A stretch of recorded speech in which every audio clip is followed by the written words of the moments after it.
राधे राधे। कैसे हैं आप सब? एकदम। चलिए,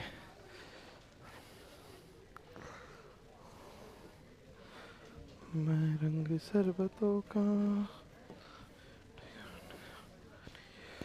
तो हम लोग बात कर रहे थे तत्व, यौगिक एवं मिश्रण पर।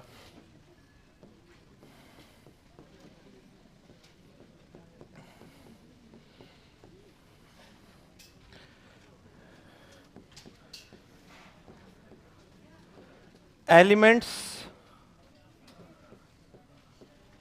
कंपाउंड्स एंड मिक्सचर, ये चैप्टर हम लोग पढ़ रहे थे और हम लोगों ने लास्ट हेडिंग डाली थी विषमांगी मिश्रण। समांगी मिश्रण हम लोग पढ़ चुके थे, ठीक है। उसके विभिन्न जो गुणधर्म हैं उन पर हम लोगों ने, विभिन्न जो रूप हैं उन पर हम लोगों ने बात की थी।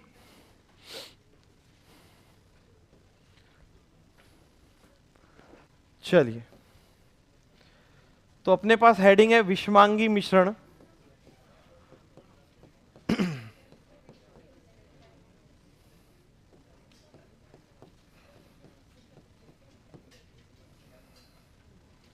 हेट्रोजीनियस मिक्सचर जिसको हम लोग कहते हैं।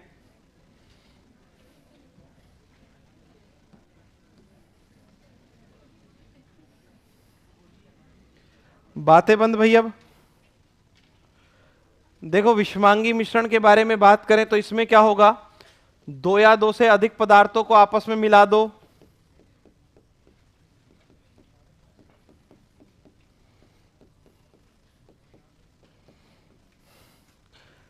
इन दोनों को आपस में मिला दो।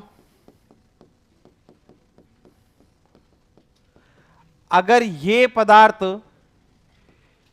एक दूसरे में घुलते नहीं हैं, कैसे हो, अविलय हो, और हमें एक से ज्यादा प्रावस्थाएं जो हैं वो दिखाई दें, क्या, एक से अधिक प्रावस्था, एक से अधिक अवस्था दिखाई दे, तो ऐसे विलयन को या ऐसे मिश्रण को हम लोग क्या कहते हैं, विषमांगी मिश्रण। जैसे जैसे एक सिंपल एग्जांपल देखो, अपने पास रेत है और पानी है, मिला लो दोनों को, ठीक है। क्या ये आपस में घुल जाएंगे? नहीं घुलेंगे। और जब हम लोग इन दोनों को घोलने का प्रयास करने के बाद छोड़ देंगे तो हमें रेत की एक अवस्था और पानी की दूसरी अवस्था दोनों अलग अलग दिखाई देंगी, क्या? इसका मतलब एक से अधिक प्रावस्थाएं दिखाई दे रही हैं, तो ये क्या कहलाएगा अपने पास, विषमांगी मिश्रण। ऐसे ही और एग्जांपल सुनो, दाल को चावल के साथ मिलाओ, है ना, एक दूसरे में मिक्स हो जाएंगे क्या? पूरी तरीके से नहीं होंगे। दाल अलग दिखेगी, चावल अलग दिखेंगे, ठीक है। भले ही चावल के ऊपर दाल की कोटिंग हो जाए मगर स्पष्ट रूप से तो दिखेगी, ठीक है। इसका मतलब यह भी कैसा मिश्रण होगा? और चीज छोड़ो ना,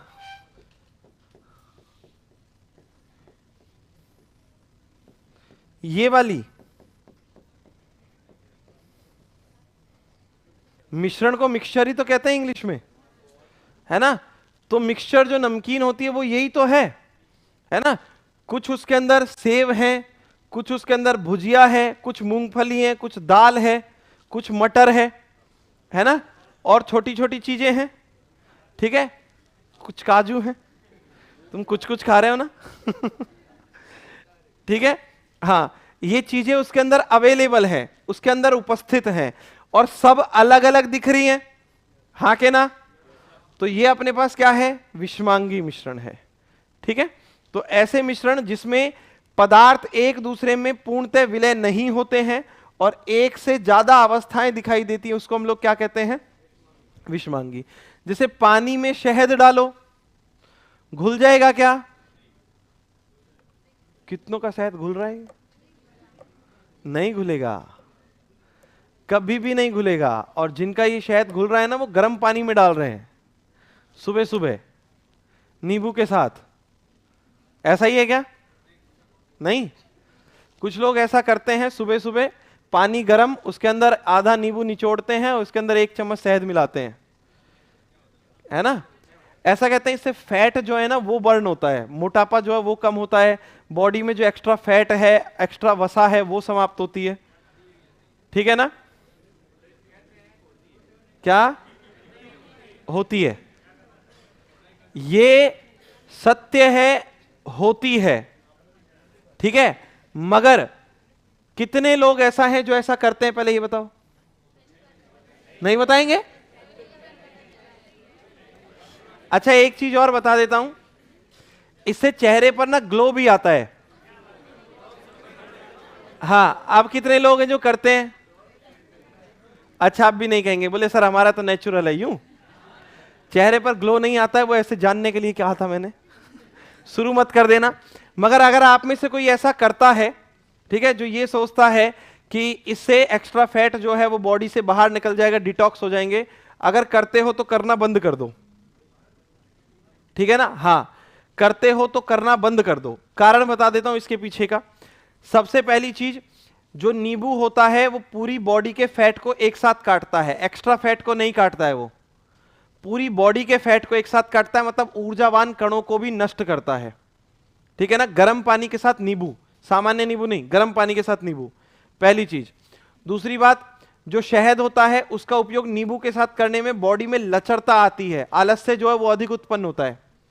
ऐसा करने वाले लोग जो हैं वो थोड़ा ये महसूस करते हैं उनकी बॉडी के अंदर एक तो एनर्जी थोड़ी कम होती है, दूसरा ऐसा भी महसूस होता होगा उनको कि उबासियां थोड़ी ज्यादा आती हैं, भले ही कितनी नींद ले लो। सही बात है? हाँ, अब पता चला नहीं कौन कौन है। मैं पता कर लेता हूं, और ये सत्य है। ठीक है? हाँ। तो क्या कहा? भोपाल। ऐसा नहीं, मगर वो एक तरीका है ना, अपने आप हाँ कर देने वाले लोग ही ऐसा करेंगे। ठीक है, तो कम बंद कर दो इन सब चीजों को। और एक चीज और बता देता हूं, इससे हमारे जननांग जो होते हैं वो भी प्रभावित होते हैं। ठीक है,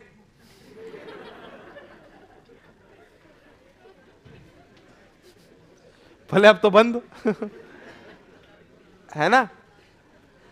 इसके कारण नर में सीमन अर्थात वीर्य की मात्रा में कमी आती है, जबकि स्त्रियों में अंडाणु जो होते हैं वो समय से पहले परिपक्व हो जाते हैं, जिसके कारण मेंस्ट्रुअल साइकिल जो होता है वो अनियमित हो जाता है।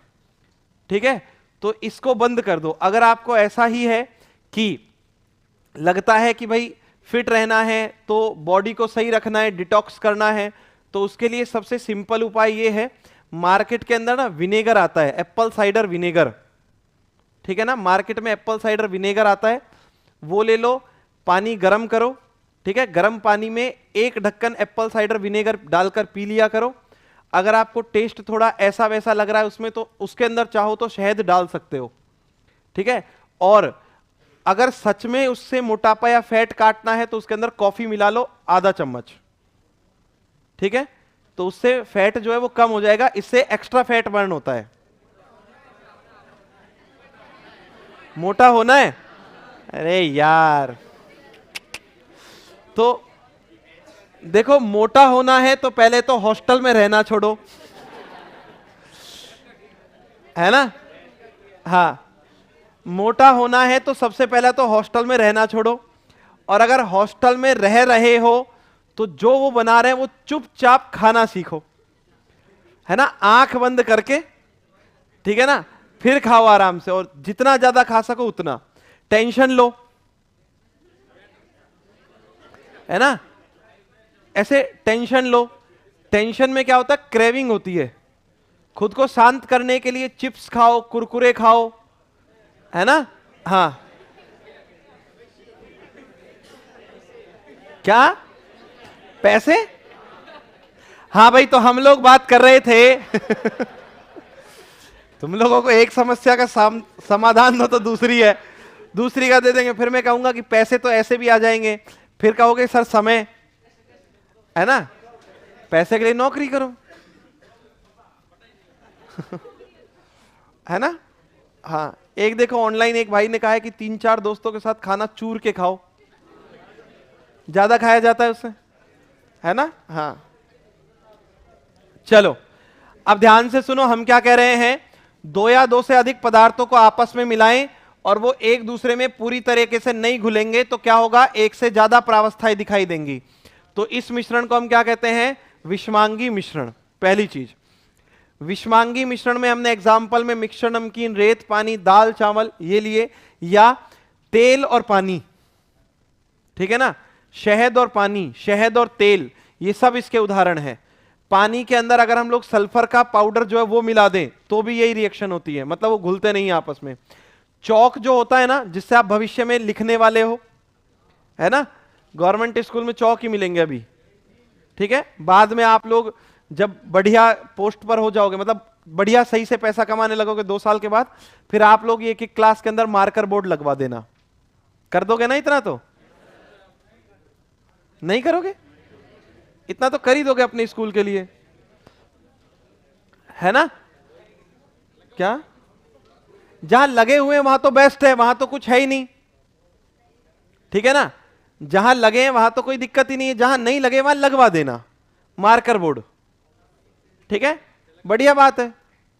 तो अभी जिस चौक से लिखने वाले हो, जब उस चौक को पानी के अंदर घोलते हो ना, तो वो घुलता नहीं है, तो कैसा मिश्रण बनता है, विषमांगी मिश्रण, ठीक है। तो लिखिएगा,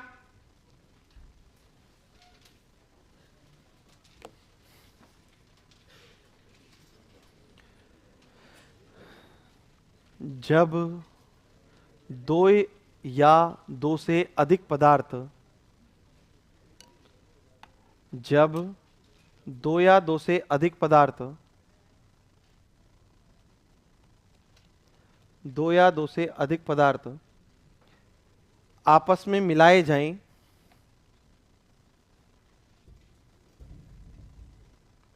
आपस में मिलाए जाएं तथा वे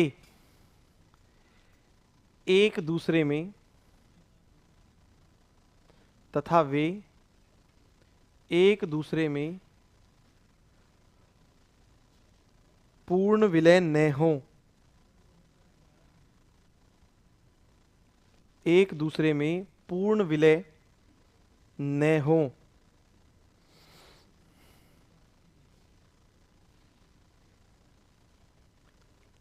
तथा तथा मिश्रण में एक से अधिक प्रावस्था दिखाई दे,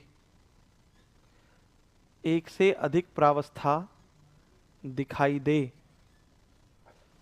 तो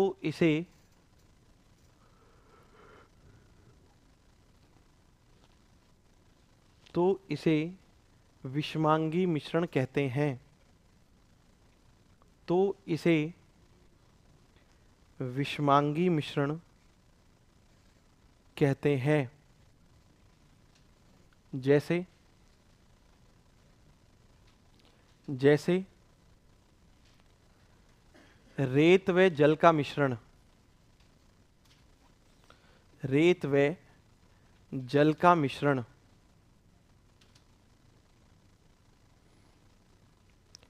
तेल व जल का मिश्रण, तेल व जल का मिश्रण,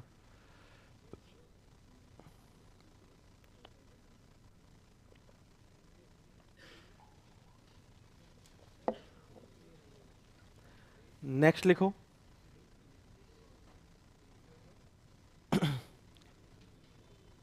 शहद व तेल का मिश्रण, शहद व तेल का मिश्रण, शहद व तेल का मिश्रण, तेल व पानी नहीं लिखा, लिख दिया ना, लिख दिया ना, तेल व जल का मिश्रण। हाँ, नेक्स्ट लिखिएगा, मिट्टी व लोहे का चूर्ण, लोहे के चूर्ण का मिश्रण, मिट्टी व लोहे के चूर्ण का मिश्रण, next, chalk powder, chalk powder व चॉक पाउडर व जल का मिश्रण।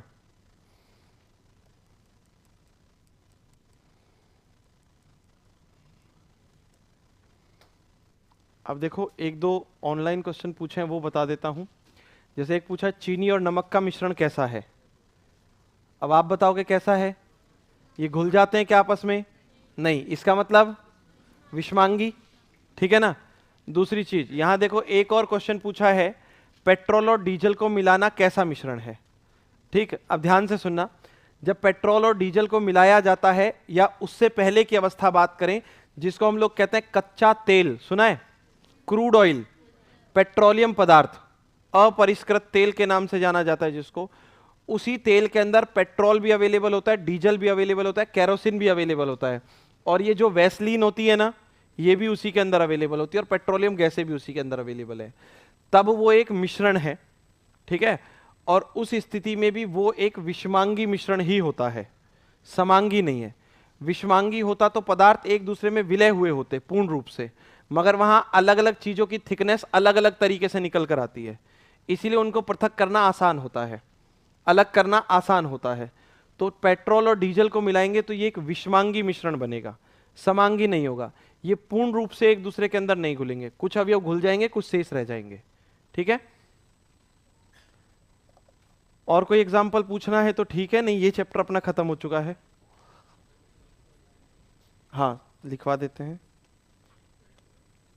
हाँ देखो भाई, मैंने पोलिनियम को धातु और उपधातु दोनों में लिखवाया है ना। कल भी मैं आप में से किसी से डिस्कस कर रहा था, इसके अंदर मूल गुण जो है वो धातु के हैं, ठीक है, अधिक गुण जो है वो धातु के हैं, इसके 78% गुण धातुओं के समान हैं, इसलिए धातुओं की श्रेणी में इसको माना गया है। मगर जब हम लोग नवनिर्मित खोज की बात करते हैं तो इसे उपधातु में रखा गया है, तो दोनों के अंदर ही कंसीडर किया जाएगा इसको, ठीक है ना, दोनों में माना जाएगा। उपधातु क्या होते हैं? जिनमें धातु और अधातु दोनों के गुणधर्म होंगे, इसका मतलब इसके अंदर धातु के गुण तो है ही, इसे धातु की श्रेणी में रखा गया था, ठीक है, दोनों में माना जाएगा इसको।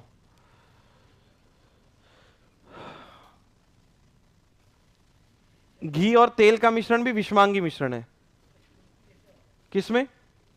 हाँ देखो, इनमें से प्रश्न किस तरीके से बनेंगे वो सुन लो एक बार। जैसे इसमें से प्रश्न बनता है कि निम्न में से विषमांगी मिश्रण कौन सा है, ऑप्शन मिल जाएंगे 4। निम्न में से विषमांगी मिश्रण कौन सा नहीं है, फिर 4 ऑप्शन मिल जाएंगे।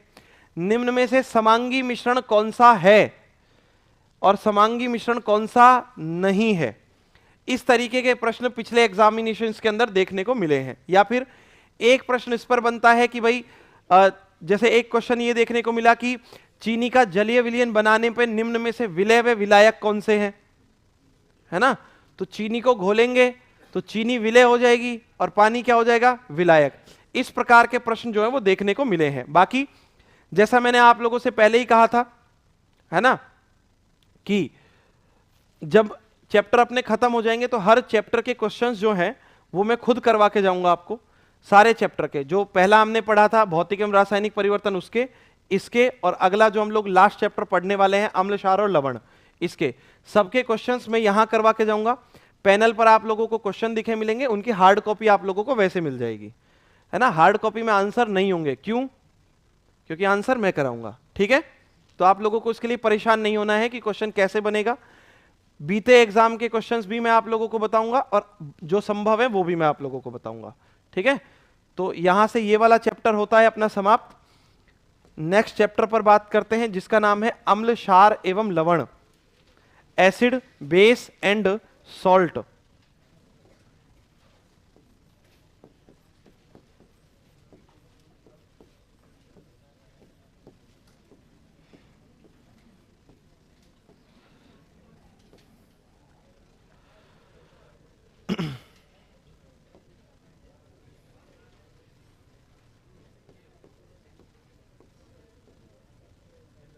बात नहीं भाई?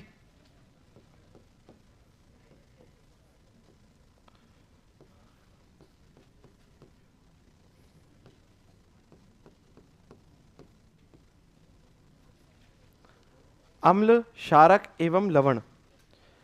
तो देखो जब आप लोगों से पूछा जाता है कि अम्ल क्या होते हैं, तो हम लोग कह देते हैं कि जो पदार्थ स्वाद में, वो क्या कहलाते हैं, अम्ल कहलाते हैं।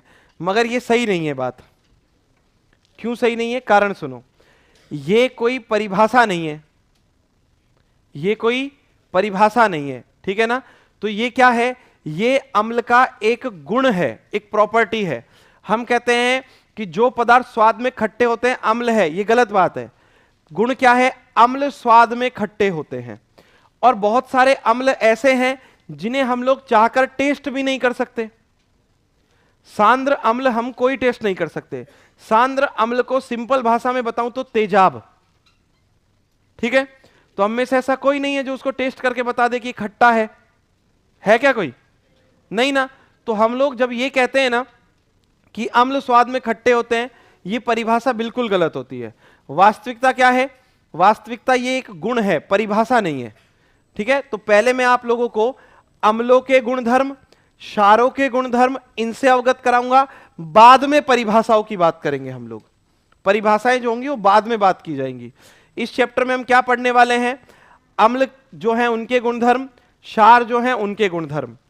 अम्ल हमें कहां कहां से प्राप्त हो सकते हैं, ठीक है ना, वो स्रोत बताऊंगा मैं आप लोगों को, ठीक, जिनसे एग्जाम में क्वेश्चन भी पूछे जाते हैं। जैसे आप लोगों ने कई बार एग्जाम के अंदर देखा होगा, लाल चींटी में कौन सा अम्ल पाया जाता है ना, या फिर मधुमक्खी के डंक में कौन सा अम्ल होता है। ऐसे प्रश्नों पर हम लोग बात करने वाले हैं। इसके अतिरिक्त फिर हम लोग बात करेंगे अम्ल और क्षार की परिभाषाओं की। 4 लोगों ने 3 परिभाषाएं दी, तीनों बताऊंगा। आरेनियस की, ब्रांस्टेड, लोरी की और लुईस की, तीनों परिभाषाओं पर बात करेंगे। फिर अम्ल और क्षार के रासायनिक गुणधर्म जो हैं, इन पर हम लोग डिस्कस करेंगे, इन पर बातें करेंगे, ठीक है। फिर पीएच क्या होता है, पीएच स्केल में क्या क्या मान होते हैं, ठीक है, और उन मानों के आधार पर हम लोग अम्ल और क्षार को कैसे निर्धारित करते हैं वो।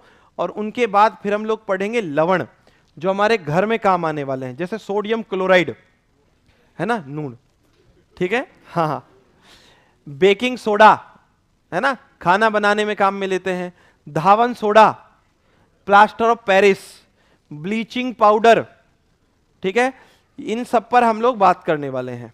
फिटकरी, इन चीजों पर हम बात करेंगे कि इनके सूत्र क्या होते हैं, अगर है तो सामान्य नाम क्या है या रासायनिक नाम क्या है, इनके उपयोग क्या है, उन सब चीजों पर हम लोग बात करेंगे। तो देखो सबसे पहले हम लोग यहां पर बात करते हैं अम्ल के बारे में। अम्ल को इंग्लिश में क्या कहते हैं, एसिड। तो जो ये शब्द है ना एसिड, ये लेटिन भाषा के एक शब्द से बना, और वो शब्द है क्या, एसिडस। क्या शब्द है, एसिडस।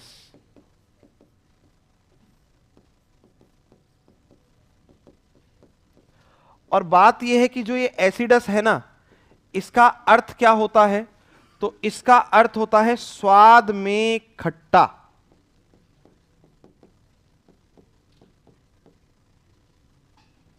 है ना, आप में से कोई नहीं करेगा, बता रहा हूं। मतलब ऐसे पदार्थ जिनको खाने के बाद ऐसे हो, है ना, नहीं करना था, कैसे, शाबाश, हाँ, अरे बस हो गया, ज्यादा फील मत लो।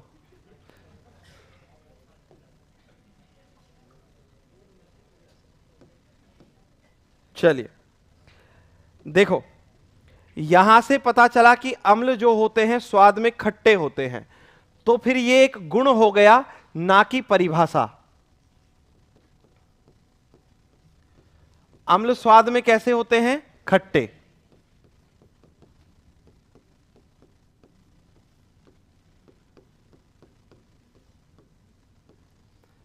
पहली बात।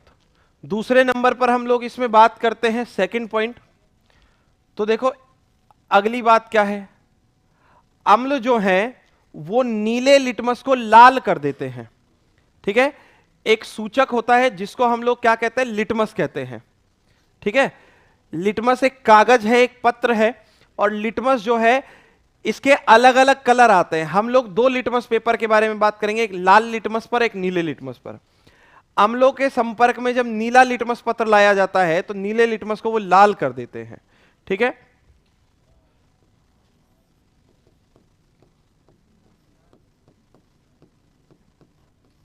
लाल लिटमस पर इनका कोई प्रभाव नहीं होता।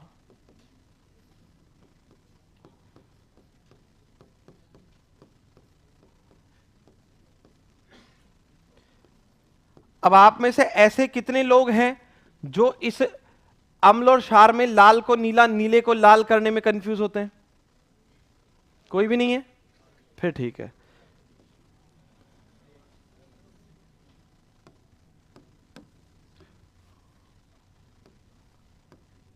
ठीक है, चलिए वहीं फिर हम लोग बात करें, अम्लों की प्रकृति जो होती है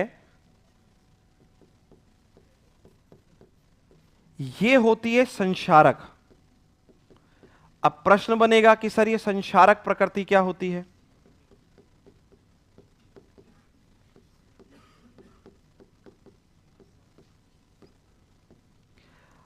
अम्लों की प्रकृति होती है संक्षारक। संक्षारक होता है खराब करने वाला, बिगाड़ने वाला, हानि पहुंचाने वाला। वो दोस्त नहीं होता है जो कंधे पर हाथ रख के ये कहता है कि भाई तुझे ही देख रही है, वो संक्षारक है ना।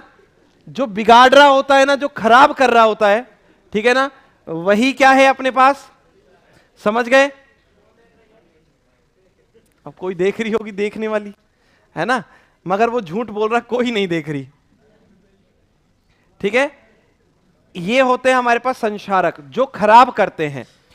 धातु के संपर्क में जब ये रहते हैं ना, तो अम्ल जो है वो धातु के संपर्क में रहकर धातु को क्षरित कर देते हैं।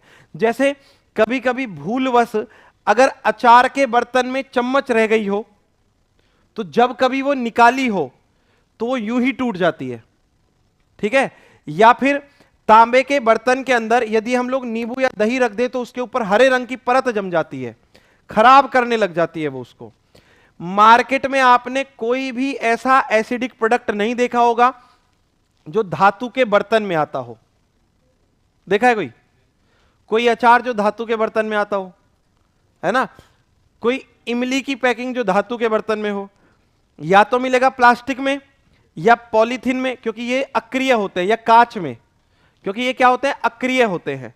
इसीलिए धातु के संपर्क में आकर तो ये क्या करेंगे, खराब करेंगे, उसे क्षरित करेंगे। और खराब करना, क्षरित करना, तोड़ना, फोड़ना, बिगाड़ना, यही क्या है, संक्षारक है। ठीक है, तो अपने दोस्तों से सावधान, सतर्क रहें, ऐसी स्थिति में कदम पीछे ले लें। ठीक है, अच्छा अब यहां एक चीज और ध्यान देना। ठीक है, जब संक्षारक की प्रकृति की हम लोग बात करते हैं तो इसका एक एग्जाम्पल आप लोगों ने देखा होगा। क्या? हम लोग कहते हैं ताजमहल का रंग खराब हो रहा है। ताजमहल का रंग अम्लीय वर्षा से तो खराब हुआ, और वहां है क्या, संगमरमर, संगमरमर कैल्शियम कार्बोनेट, तो वो भी संक्षारण का ही उदाहरण है। ठीक है, किसका उदाहरण है वो, संक्षारण का। और अम्लों के गुणधर्मों में लास्ट बात मैं आप लोगों को बताऊं तो अम्लों का पीएच मान जो होता है वो 7 से जी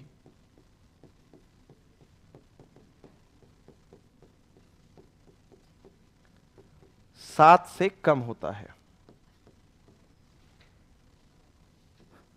ये हमारे पास अम्लों के सामान्य गुणधर्म है। ठीक है, अब देखो कोई अगर नीले और लाल में कंफ्यूज रहता है तो केवल एक नाम याद रखना है, अनील, है ना। अम्ल नीले को लाल कर देते हैं, बस इतना सा नाम याद रखना है। ठीक है, उससे क्लियर रहेगा, एक क्लियर रहेगा तो दूसरा अपने आप हो जाएगा। अब दूसरा क्या है अपने पास, क्षार, जिसको हम लोग क्या कहते हैं, बेस। बच्चों को पसंद होता है ये बेस। एक गाने में बताया तो गया है कि बच्चों को बेस पसंद है, तो बेबी बच्चा ही तो होता है, और क्या होता है, अलग होता है, आपके कॉन्सेप्ट अलग है। चलिए देखो, एक वर्ड यहां से मिलता जुलता आप लोगों ने सुना है, क्षारक, सुना है ना। अभी हमने जब चैप्टर का नाम लिखा तब भी हम लोगों ने शारक ही लिखा, ठीक है ना, तब भी हमने क्या लिखा, शारक ही लिखा। अब आप शारक कहो या शार कहो, वैसे तो एक ही बात है। इंग्लिश में भी दोनों के लिए बेस टर्म जो है वो यूज में ले सकते हैं, या दोनों के लिए एक टर्म और इंग्लिश में यूज में ले सकते हैं, जिसे कहते हैं एल्कली। कौन सी कली? एल्कली, ठीक है ना। चलो, अब प्रश्न अपने पास यह है कि क्षार और क्षारक के बीच में डिफरेंस क्या होता है। तो जो हमारे क्षार होते हैं ना, जब इनको जल में घोल दोगे, किसको? क्षार को, तो क्षार का जलीय विलयन जो बनता है वो क्या कहलाता है? क्षारक कहलाता है। जल में घोलने पर जलीय विलयन जो है वो क्षारक कहलाएगा। टर्म क्या ली इसके लिए? एल्कली। अब बात यह है कि जो एल्कली शब्द है ना, ये अरबी भाषा के एल्केलाइन शब्द से बना है।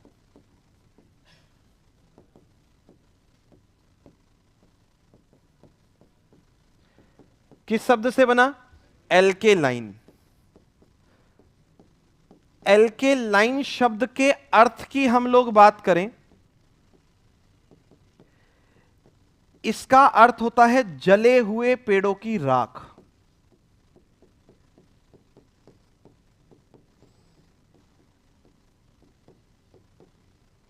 किसकी राख? जले हुए पेड़ों की राख। और जब हम जले हुए पेड़ों की राख को टेस्ट करते हैं ना, तो इसका स्वाद जो है वो मिलता है हमें कड़वा, खारा, है ना, कड़वा, बिटर टेस्ट होता है।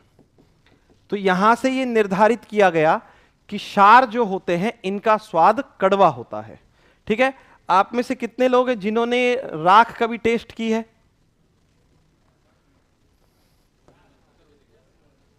नहीं, एक नहीं हाथ ऊपर, दो चार ने हाथ। हाँ, भभूत तो खाते हो ना, है ना? अरे लगाते वो तो अलग बात है, ठीक है,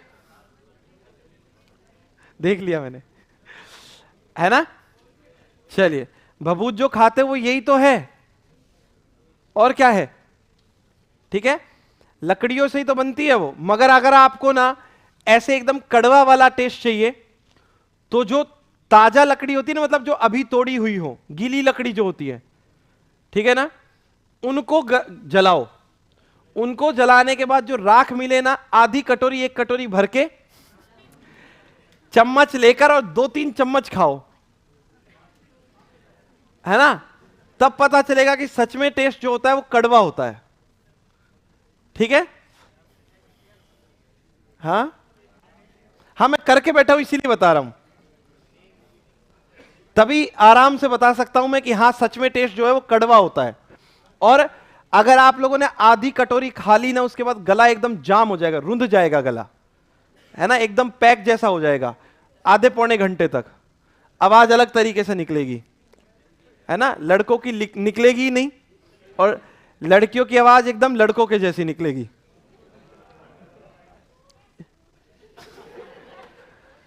अरे अपना टैलेंट ऐसे मत दिखाओ भाई।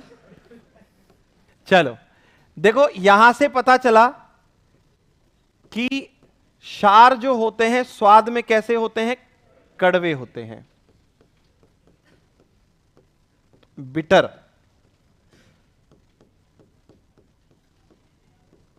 पहली चीज। दूसरी बात, हमने यहां से यह बताया कि क्षार जो होते हैं उनका लिटमस पर क्या प्रभाव होता है?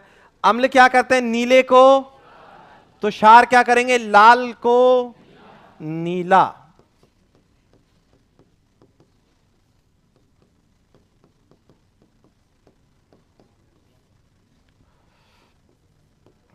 देखो, अगर वो ट्रिक याद है तो यहां किसी ट्रिक की जरूरत नहीं है।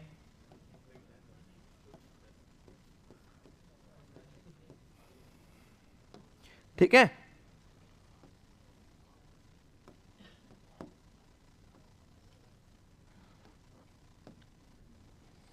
चलिए। अच्छा, इनकी प्रकृति जो होती है, ठीक है, ये भी संक्षारक होती है।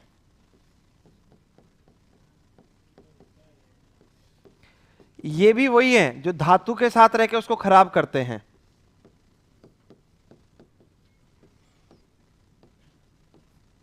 है ना, जो धातु के साथ रह के उसको खराब करते हैं।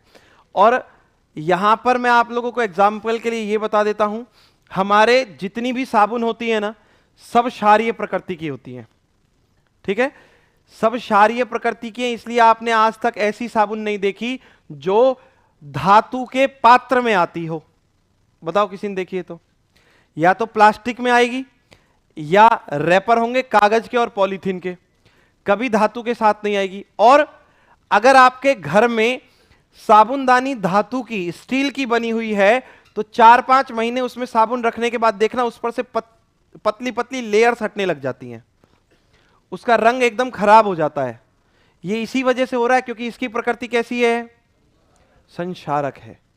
ठीक है, आपके घर में वो बर्तन देखना, अगर आप लोगों ने जो बर्तन धोने की साबुन है वो किसी धातु के पात्र में, स्टील में रख रखी है, उसका कलर देखना बाकी बर्तनों की तुलना में। साबुन तो साफ करती है ना, वो साबुन के साथ ही रह रहा है, और फिर उसका कलर देखना, सारे बर्तनों में सबसे गंदा कलर उसी का है। और कई साल से तो धोकर भी देख लेना एक बार उसको, वो कभी चमकेगा ही नहीं। ठीक है ना, ज्यादा करोगे तो आप लोगों को उसमें कोई छोटे मोटे छिद्र और दिख जाएंगे। हाँ, कई सालों से है तो, क्योंकि इसकी प्रकृति कैसी होती है? संक्षारक। इसीलिए तो रोज साबुन से नहाने के मना करते हैं। इसीलिए कपड़े धोने की साबुन से तो कभी नहीं नहाते हैं, है ना, इसीलिए मना किया जाता है, साबुन से रोज नहीं नहाना चाहिए, है ना। कारण इसका यह है कि हमारी त्वचा पर छोटे छोटे रंध्र पाए जाते हैं जिनसे पसीना शरीर से बाहर निकलता है, स्वेद ग्रंथियां जुड़ी हुई होती है, पसीने की ग्रंथियां। साबुन को रोज लगाने से ये स्वेद जो है, स्वेद ग्रंथियों के छिद्र जो है वो बंद हो जाते हैं, और जैसे ये छिद्र जो है वो बंद हो जाएंगे तो बॉडी से पसीना जो है वो बाहर नहीं निकलेगा पर्याप्त मात्रा में। और अगर शरीर से पर्याप्त मात्रा में पसीना जो है वो नहीं निकल रहा है तो ऐसी स्थिति में फंगल इन्फेक्शन जो है वो बढ़ जाएगा। इसीलिए लोगों को गर्मी के समय में अधिक मात्रा में वाइट वाइट चकते होना, काले काले चकते होना, दाद हो जाना, खुजली होना, ये सारी चीजें होती हैं।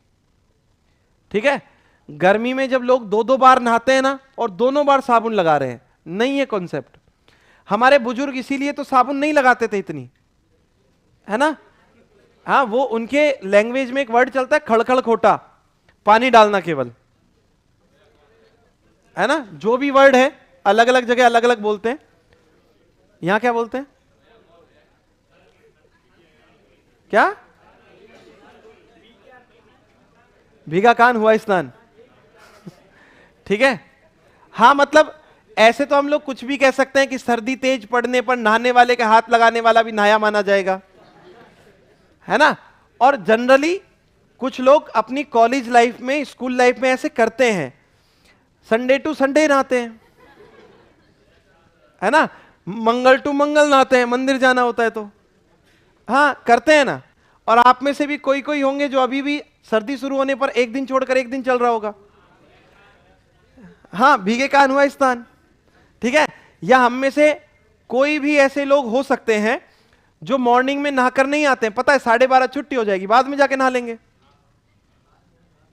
मैं हाथ नहीं उठवा रहा हूं, चिंता मत करो। और ऐसा करते हो तो कोई दिक्कत वाली बात नहीं है, नहाना कोई बहुत बड़ी उपलब्धि नहीं है ना। हालांकि मैं नहाकर ही आया हूं, है ना।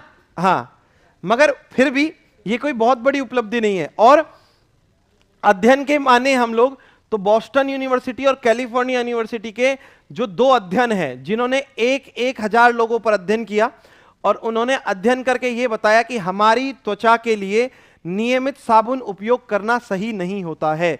इसीलिए देखो, मार्केट में अचानक से जो बॉडी वॉश होते हैं, लिक्विड सोप, उनकी डिमांड बढ़ गई है ना, इसीलिए बढ़ी है वो चीज। ठीक है, चलिए आगे बात करते हैं हम लोग। किसे? सर्फ से कौन नहाता है रे? अरे ऐसे नहीं करना होता यार।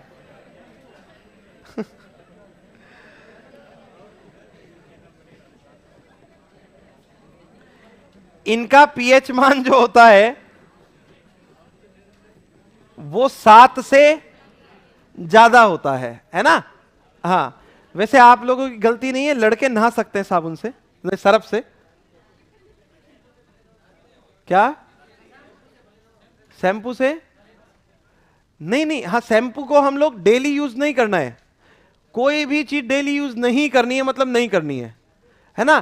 शैम्पू में भी तो पोटेशियम हाइड्रोक्साइड है जो क्षार है। शैम्पू साबुन ये एक ही प्रकृति की चीजें हैं, ठीक है ना, एक ही प्रकृति की चीजें हैं। कहने का मतलब ये है कि एक दिन साबुन लगाओ और दूसरे दिन खड़खड़ कोटा करो, सिर्फ पानी डालो शरीर पर, छाप दो। क्या? हाँ, मैं वर्तमान में ऐसे ही करता हूं, लगभग पिछले 2.5 साल से।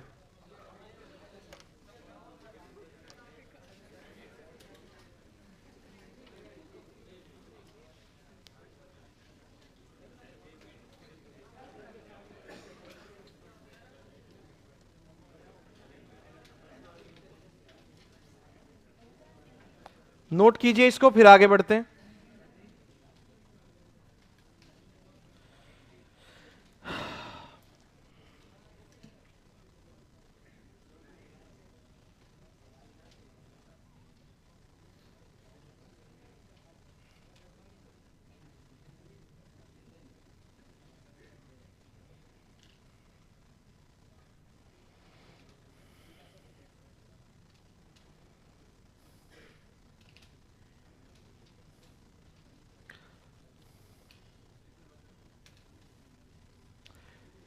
ये पीएच मान में सबके लिखवा दूंगा, आप लोग चिंता मत करना, है ना। अभी ऐसे परेशान मत हो कि दूध का कितना होता है, दही का कितना होता है, मैं सबके लिखवाऊंगा, परेशान मत हो आप लोग। रक्त को पानी में मिलाना जो है वो हमारे पास विषमांगी मिश्रण होता है भाई, ठीक है।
हो गया भाई, शेष तो नहीं किसी का।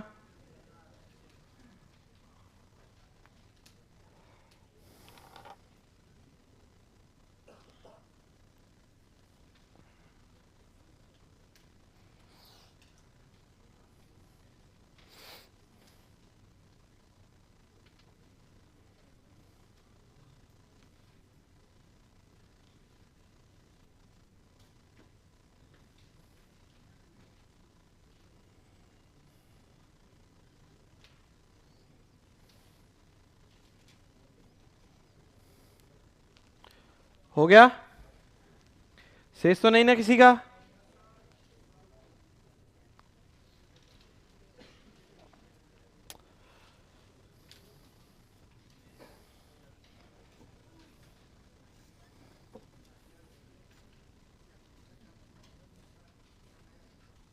सात से ज्यादा है क्षार का।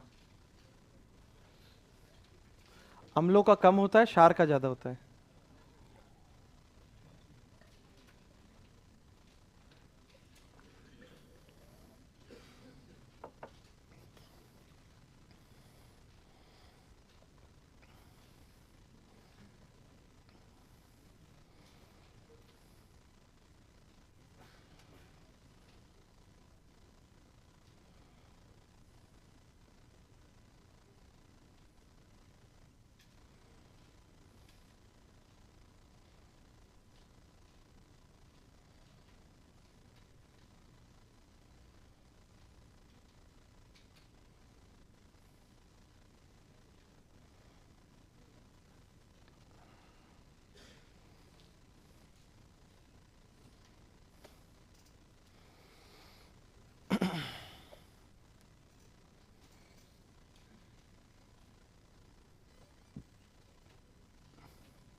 हो गया?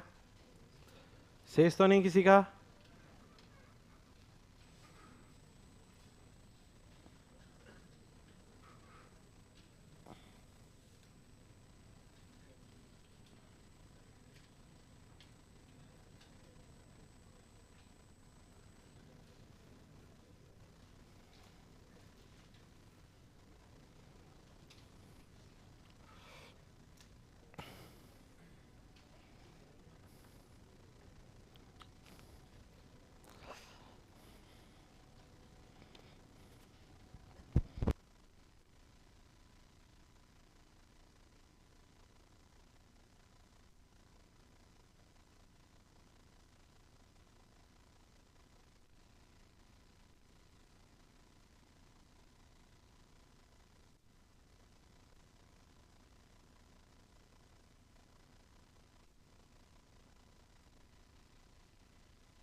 हो गया?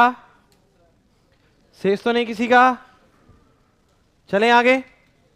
चलिए, देखो इसके बाद हम लोग बात करेंगे लिटमस पत्र की।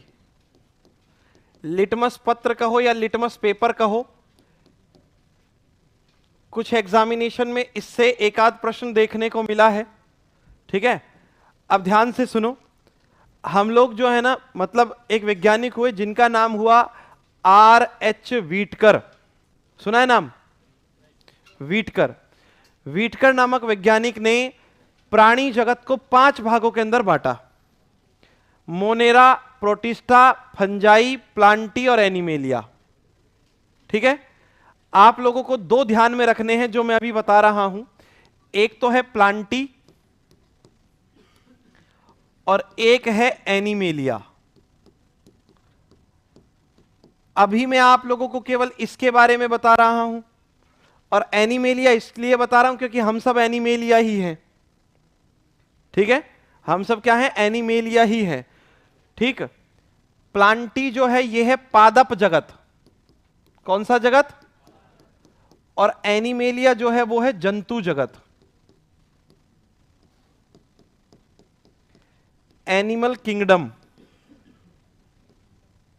और ये प्लांट किंगडम है। ठीक है, तो हम सब कहां हैं? क्या हैं? जंतु हैं। हम किस में आते हैं? जंतु में आते हैं, तो हम सब एनिमल हैं। ठीक है, अब ध्यान से सुनो। आप लोग अगर एनिमल का अर्थ जानवर समझते हो तो गलत समझते हो। ठीक है ना? एनिमल का अर्थ होता है जंतु, जिसके अंदर हम लोग आते हैं। हम लोग जंतु जगत के अंदर एक भाग होता है जिसे कहते हैं मैमल, स्तनपाई। ठीक है ना? स्तनधारी, उनके अंतर्गत हम लोग आते हैं। ठीक है, अभी हम बात करने वाले हैं पादप जगत पर। देखो, पादप जगत को 5 भागों में बांटा गया। ठीक है, थैलोफाइटा, ब्रायोफाइटा, टेरिडोफाइटा, एंजियोस्पर्म और जिम्नोस्पर्म। ठीक है ना? थैलोफाइटा, ब्रायोफाइटा, टेरिडोफाइटा, एंजियोस्पर्म और जिम्नोस्पर्म। जब कभी 9वीं क्लास पढ़ी होगी तो ये सारे नाम पढ़े होंगे, भले ही ध्यान नहीं आ रहे हो, है ना? सुने सुने लग रहे होंगे। ठीक है ना? Thallophyta, bryophyta, pteridophyta, gymnosperm, angiosperm. आपको इसमें से सिर्फ एक याद रखना है जिसका नाम है थैलोफाइटा। थैलोफाइटा नाम के पादप जो है ना, वो फैले हुए रहते हैं। कैसे रहते हैं? फैले, और सतह पर फैलने का इनको ज्यादा शौक है। ठीक, और इस शौक में एक पादप है जिसे हम लोग लाइकेन या लीचन कहते हैं। लीचन, ठीक है ना? सामान्य भाषा में हम इसको काई या लील के नाम से जानते हैं। जानते हो ना? पानी के आसपास नील हरित शैवाल, ठीक है ना, वो लाइकेन। इस लाइकेन नामक पादप से निकाले जाते हैं रंजक। रंजक बोले तो डाई। कैसे रंग की? बैंगनी रंग की। इससे निकाले जाते हैं बैंगनी रंग के रंजक, और इन रेशों से ही, इन रंजकों से बनाया जाता है पेपर। और वो पेपर कौन सा होता है? Litmus paper. अब प्रश्न क्या बना, एक एग्जाम में प्रश्न बना कि लिटमस पेपर का निर्माण पादप जगत के किस वर्ग के पादप से किया जाता है। और एक एग्जाम में प्रश्न बना है कि लिटमस पेपर का निर्माण पादप जगत के थैलोफाइटा वर्ग के किस पादप से किया जाता है? लाइकेन से। ठीक है।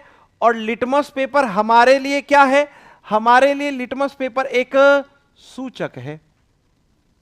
अब प्रश्न, सूचक क्या है? ऐसे पदार्थ जो अम्ल या क्षार की सूचनाएं देते हैं कि ये वाला पदार्थ अम्ल है और ये वाला पदार्थ क्षार है। इसने दिखाया है ना, रंग बदलकर। नीला लिटमस अम्ल के संपर्क में आकर लाल हुआ, इसका मतलब अम्ल है ना। ऐसे ही लाल लिटमस ने अपना रंग चेंज करके नीला किया, मतलब क्षार की उपस्थिति में। जब कभी हम खाना खाते हैं और मान लो कि हम लोगों ने व्हाइट कपड़ा पहन रखा है, कोई व्हाइट शर्ट है, व्हाइट पैंट है, उसके ऊपर सब्जी गिर गई, जब उसको धोया जाता है तो सब्जी का रंग जो है साबुन लगने की वजह से गुलाबी या लाल हो जाता है ना। जो ये बताता है कि साबुन की प्रकृति क्षारीय है, क्योंकि उस सब्जी में हल्दी थी। हल्दी साबुन के संपर्क में आकर या क्षार के संपर्क में आकर रंग बदल लेती है। तो जो पदार्थ हमें अम्ल या क्षार की सूचनाएं देते हैं, और वो क्या होते हैं? सूचक होते हैं। और लिटमस पेपर हमारे लिए क्या है? एक सूचक है, जो पादप जगत के थैलोफाइटा वर्ग के लीचेन नामक पौधे से प्राप्त किया जाता है। किस पौधे से? लीचेन या लाइकेन नामक पौधे से। ठीक है।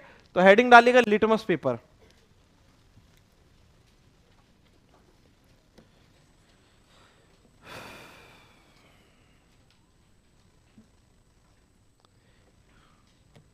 लिखेगा, यह एक अम्ल क्षार सूचक है। यह एक अम्ल क्षार सूचक है।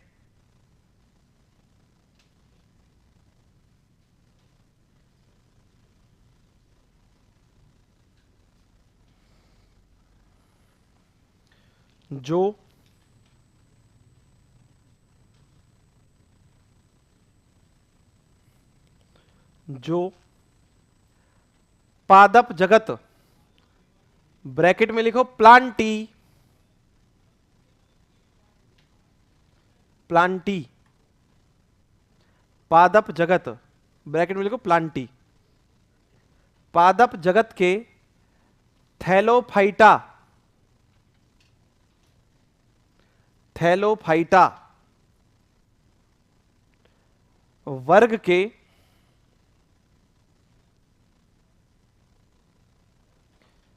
थैलोफाइटा वर्ग के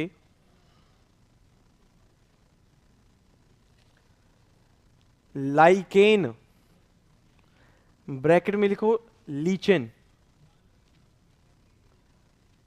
नामक पौधे से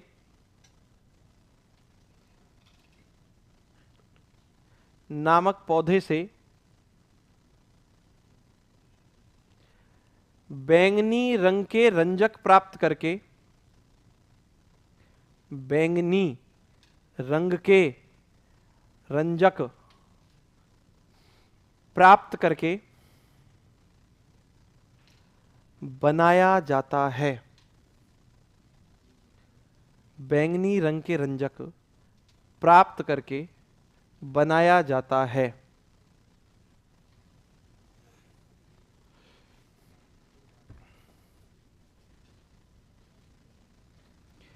नेक्स्ट हेडिंग डालिएगा,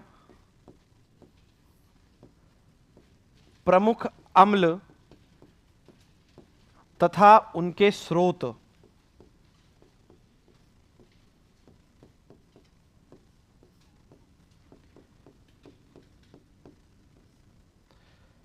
प्रमुख अम्ल तथा उनके स्रोत।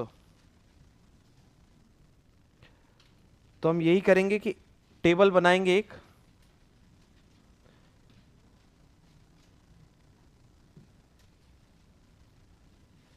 इस टेबल में एक तरफ तो लिखेंगे अम्ल और एक तरफ लिखेंगे स्रोत।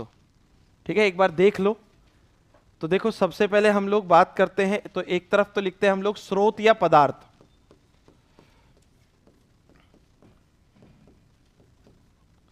और दूसरी तरफ हम लोग लिखेंगे अम्ल।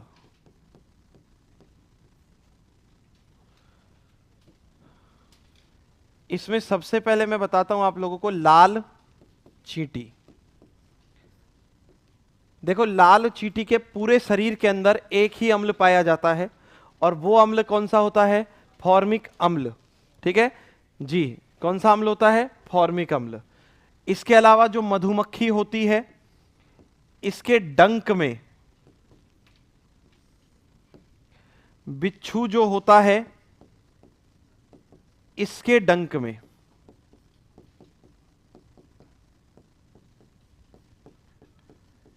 जो अम्ल होता है वो होता है फॉर्मिक अम्ल।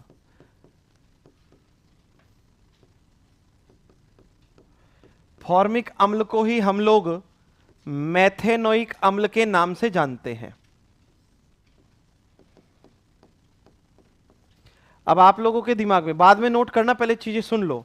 आप लोगों के दिमाग में ऐसा प्रश्न आ सकता है कि सर जब इन तीनों के अंदर फॉर्मिक अम्ल है तो चींटी के काटने पर कम दर्द, मधुमक्खी के काटने पर ज्यादा दर्द, और बिच्छू के काटने पर और ज्यादा दर्द, या चींटी के काटने पर बहुत कम सूजन, मधुमक्खी के काटने पर थोड़ी ज्यादा सूजन, और बिच्छू के काटने पर और ज्यादा सूजन क्यों होती है? क्योंकि इन सब के अंदर अम्ल की सांद्रता या मात्राएं अलग अलग होती हैं। ठीक है ना? सांद्रता अलग अलग होने के कारण जो प्रभाव है वो अलग अलग होता है। ठीक है, दूसरी चीज पर बात करते हैं, सेकंड एसिड पर।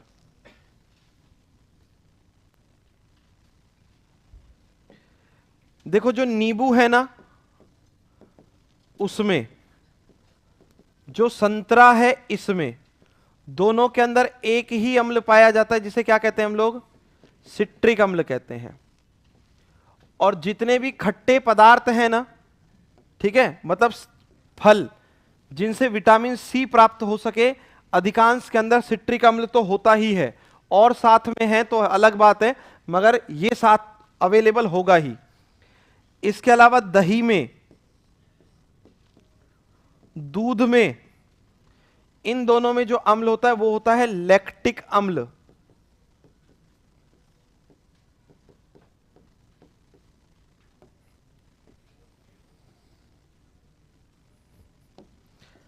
टमाटर, टमाटर में होता है ऑक्सैलिक अम्ल।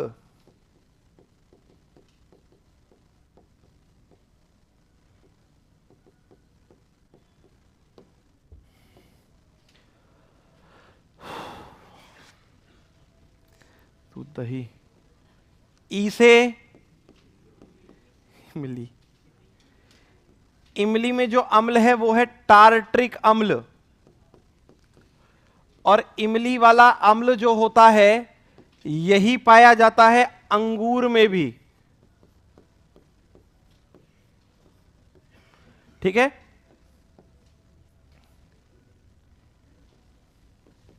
सेब, एप्पल, इसमें होता है मैलिक अम्ल।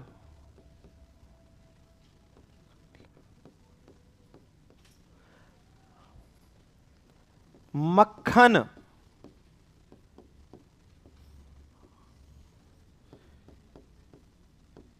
इसमें होता है ब्यूटारिक अम्ल।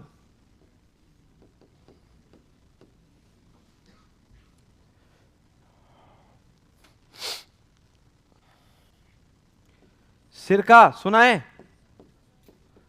विनेगर कहते हैं इसको इंग्लिश में। इसमें होता है एसिटिक अम्ल।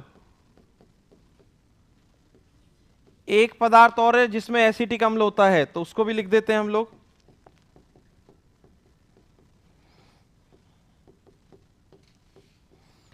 और ये एसिटिक अम्ल पाया जाता है टमाटर में। किसमें? टमाटर में। ठीक है, तो क्या हुआ?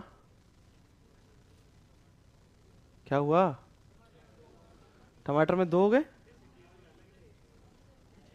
हाँ, तो ये लाल टमाटर है, हरा टमाटर है, देखो तो, है ना? हाँ, ऐसे होगा। ठीक है, सोच समझ के लिखे मैंने तो, नोट कर दो।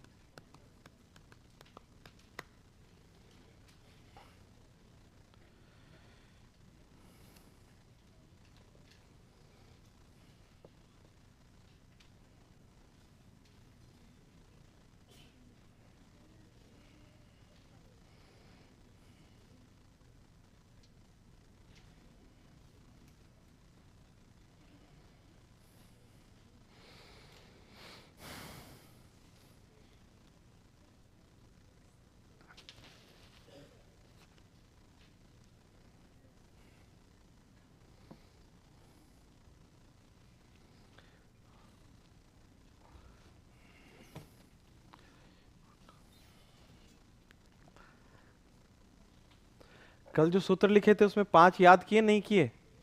कितने लोगों ने किए? बाकी लोग भी कर लो।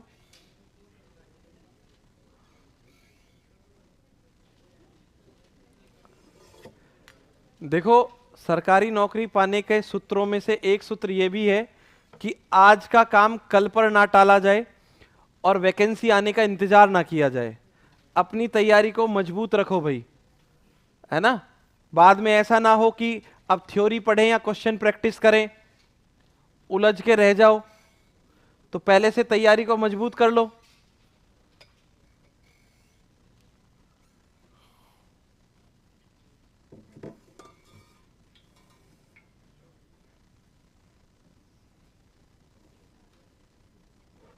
कर लिया नोट?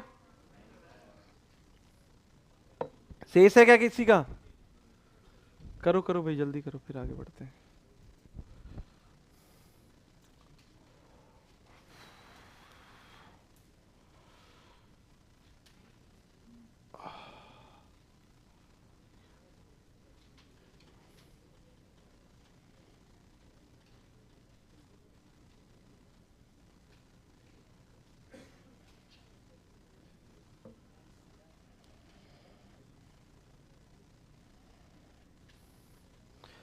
हो गया भाई, अगला पेज कर देना, अगला पेज कर दो।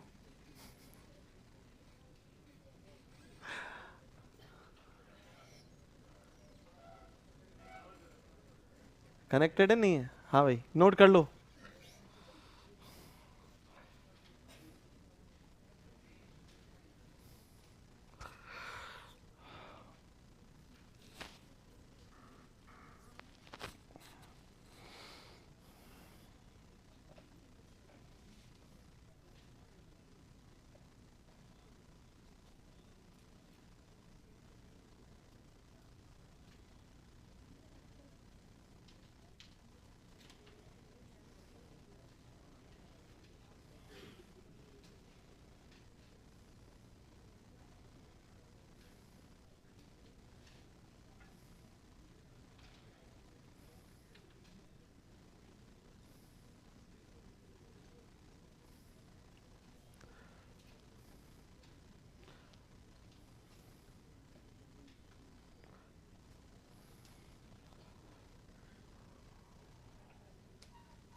हो गया भाई?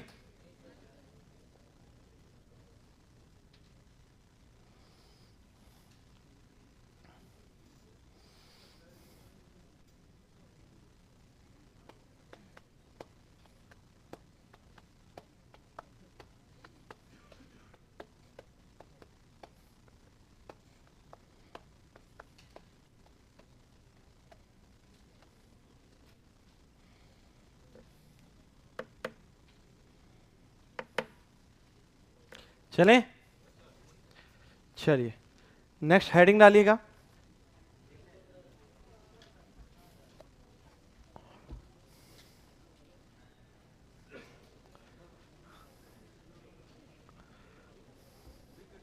बिगड़ गया।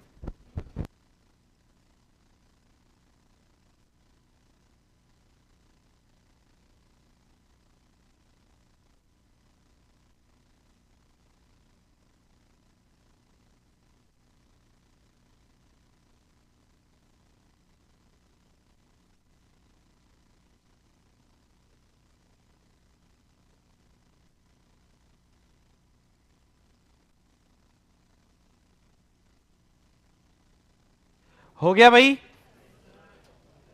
अब क्या रह गया? चलिए भाई, नेक्स्ट हेडिंग डालिएगा, अम्ल व क्षार की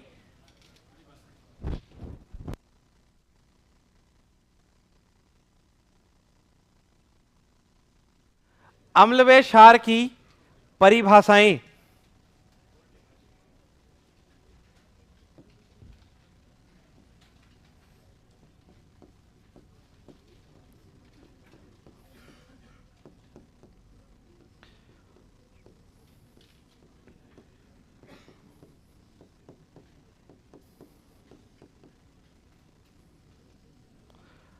अम्ल व क्षार की परिभाषाएं।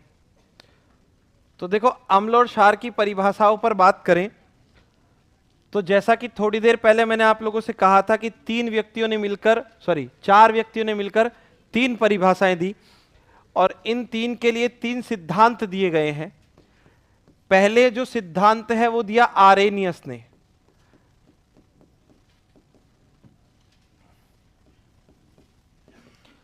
हेडिंग डालेंगे हम लोग, आरेनियस द्वारा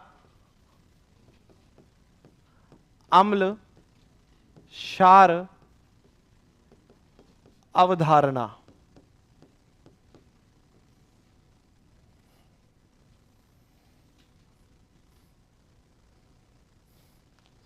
आरेनियस द्वारा अम्ल क्षार अवधारणा।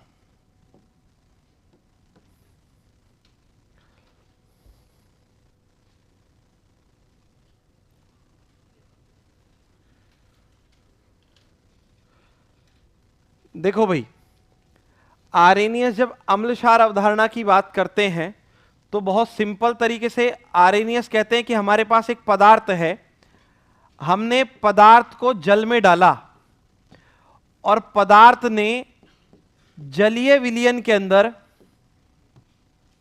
H+ आयन का त्याग कर दिया। कौन सा आयन त्याग दिया? H+ ion. तो आरेनियस कहते हैं कि जो पदार्थ जलीय विलयन में H+ आयन का त्याग करते हैं वो क्या है? अम्ल है। जैसे उदाहरण के लिए हम लोग बात करें HCl, यहां देखो मैंने लिखा AQ। AQ क्यों लिखा? AQ को हम लोग कंप्लीट नाम होता है एक्वस। क्या होता है? Aqueous, AQUEOUS। हिंदी में कहते हैं इसको जलीय। मतलब ये HCl का कैसा विलयन है? जलीय विलयन। तो जब HCl का जलीय विलयन बनाया जाता है तो ये देता है H+ और Cl-। तो जिस पदार्थ ने H+ का त्याग किया है वो क्या कहलाएगा? हमारे पास अम्ल कहलाएगा। या हमारे पास ये एक पदार्थ हो जाए CH3COOH, इसको हम लोग कहते हैं एसिटिक अम्ल। सिरके में यही होता है। यहां लगा दिया AQ, तो ये भी क्या करेगा? H+ का त्याग कर देगा। किसका त्याग कर देगा? H+ का। जो अपने पास क्या बनाएगा? CH3COO- और H+। ठीक है, आपको ये रिएक्शंस नहीं रटनी है, पहले ध्यान रखना। ये मैं केवल समझा रहा हूं कि H+ का त्याग होता है। इन रिएक्शंस को रटना नहीं है आपको किसी को भी। ठीक है, तो मैं केवल इतना बता रहा हूं कि देखो H+ जिसने त्यागा वो क्या कहलाएगा? हमारे पास अम्ल कहलाएगा, एसिड कहलाएगा। ये किसने बताया? आरेनियस ने। ऐसे ही आरेनियस कहते हैं कि यदि पदार्थ को हम लोग जलीय विलयन में डुबोएं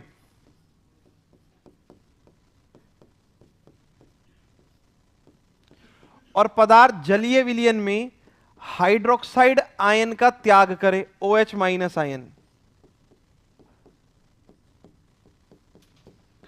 तो जो पदार्थ जलीय विलयन में हाइड्रोक्साइड आयन का त्याग करते हैं उन्हें हम लोग कहते हैं क्षार।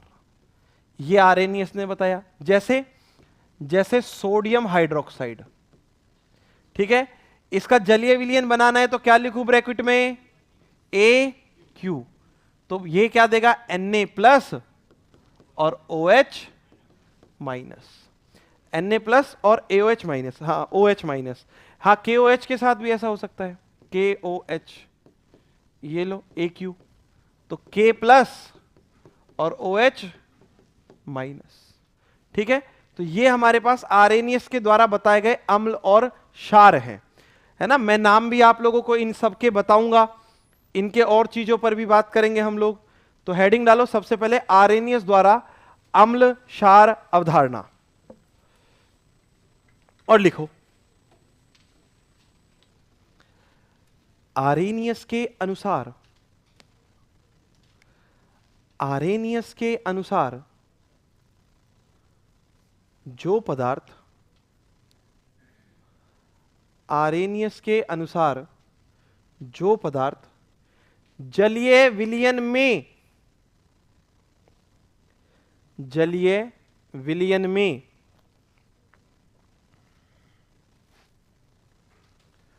जलीय विलयन में हाइड्रोजन आयन,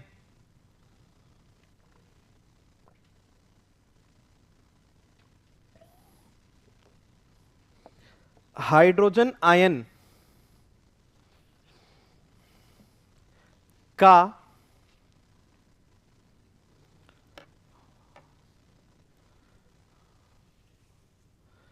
हाइड्रोजन आयन का त्याग करते हैं, अम्ल है।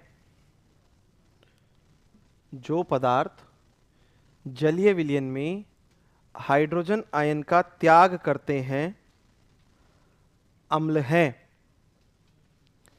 जैसे जैसे ये दोनों रिएक्शन लिख लो, दोनों रिएक्शंस लिख दो। फिर कह रहा हूं ये रटनी नहीं है,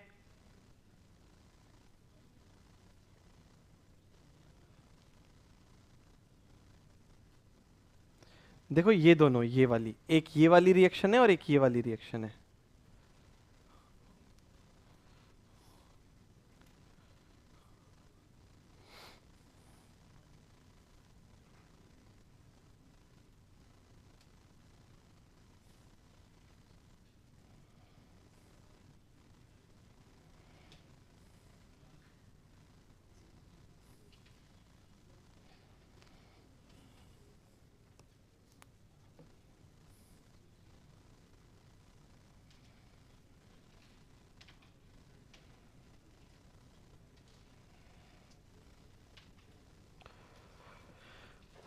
लिख दिया?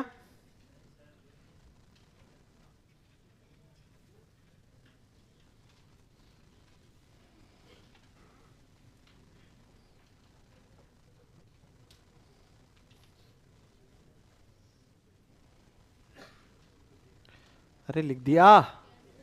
चलो अब आगे की बात सुनो।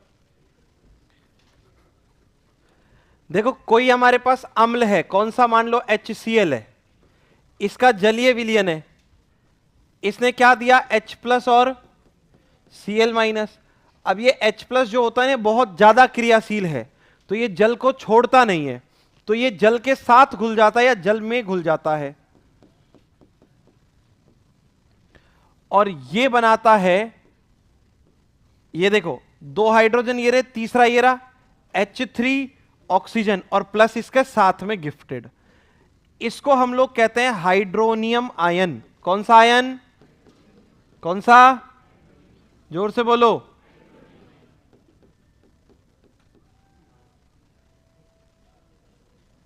अपनी क्लास में बज रहा है?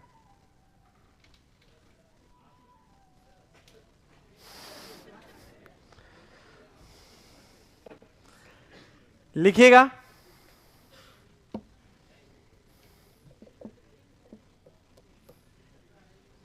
जो मैं कह रहा हूं वो लिखो। अम्लों द्वारा त्यागा गया H प्लस, अम्लों द्वारा, नहीं नेक्स्ट लाइन में लिखो, कोई पॉइंट नहीं बनाने हैं। अम्लों द्वारा त्यागा गया H प्लस जल से क्रिया करके, अम्लों द्वारा त्यागा गया H प्लस जल से क्रिया करके हाइड्रोनियम आयन बनाता है। हाइड्रोनियम आयन बनाता है। अम्लों द्वारा त्यागा गया H+, जल से क्रिया करके हाइड्रोनियम आयन बनाता है। रिएक्शन लिख दो बोर्ड पर से।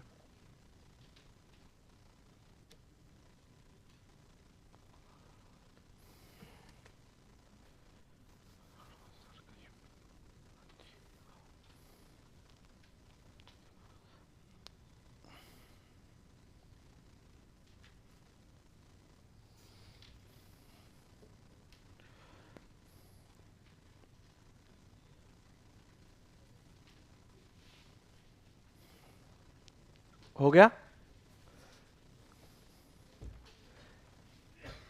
नेक्स्ट लाइन में लिखिएगा, आरेनियस के अनुसार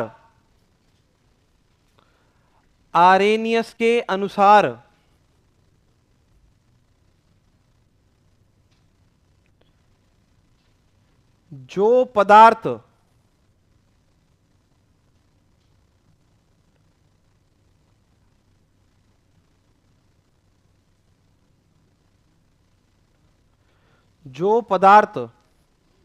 जलीय विलयन में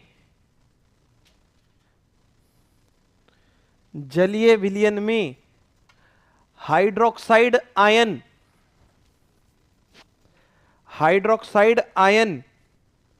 ब्रैकेट में लिखो OH-, हाइड्रोक्साइड आयन देते हैं, क्षार है। रिपीट कर रहा हूं, आरेनियस के अनुसार जो पदार्थ जलीय विलयन में हाइड्रोक्साइड आयन देते हैं, हाँ देंगे ही, त्याग वो एक ही बात है, एक ही चीज है। ब्रैकेट में OH-, हाइड्रोक्साइड आयन ब्रैकेट में OH- देते हैं, क्षार हैं। दोनों रिएक्शंस लिख दो बोर्ड पर से।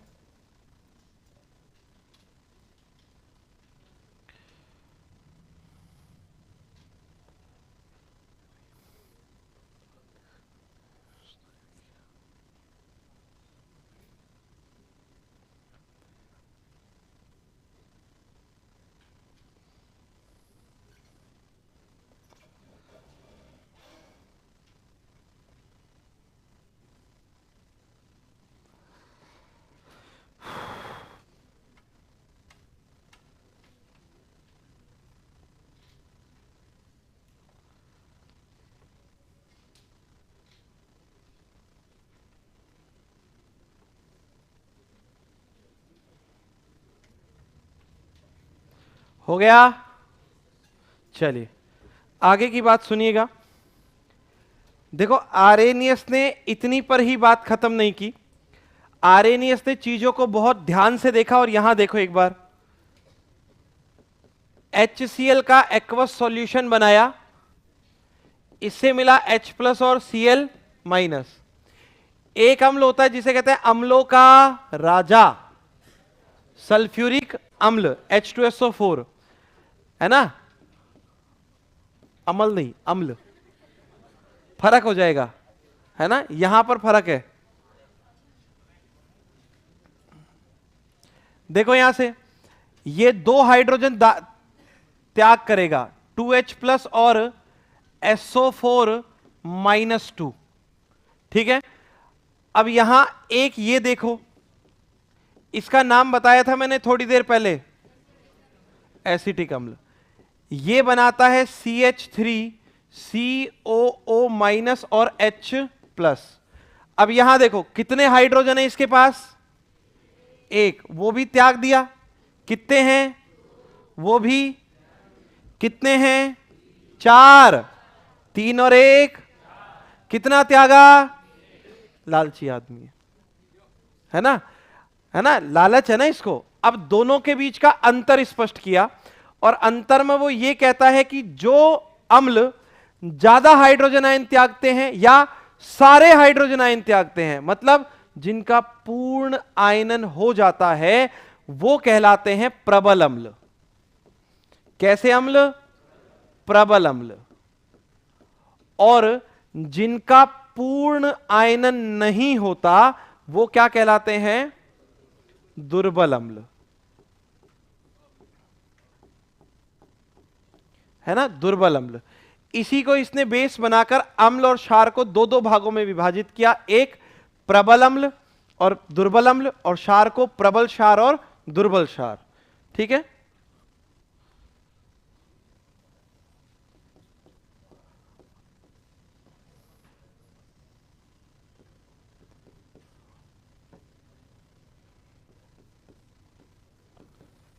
अम्ल में एक है प्रबल अम्ल, जिन्हें हम लोग कहते हैं स्ट्रॉन्ग एसिड्स,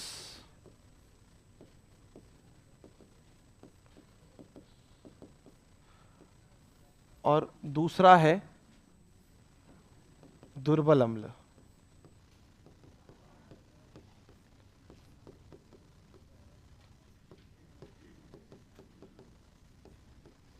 इसको नोट कर दो, फिर परिभाषा लिखते हैं।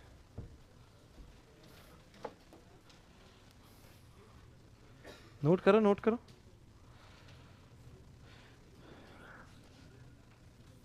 जो सारे हाइड्रोजन त्याग देगा उसका पूरा आयनन हो गया, जो सारे नहीं त्यागेगा उसका पूरा आयनन नहीं होगा।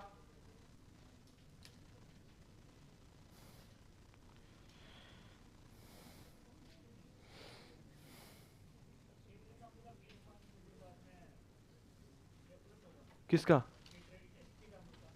एसिटिक अम्ल का पीएच मान? एसिटिक अम्ल का पीएच मान एसिटिक अम्ल का 3 होता है, 3.3, 3.4 होता है।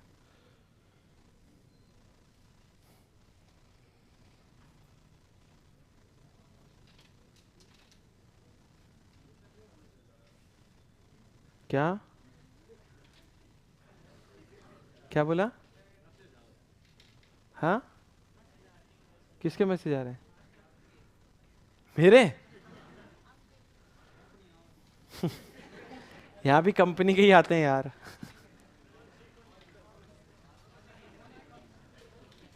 एक जियो, एक एयरटेल।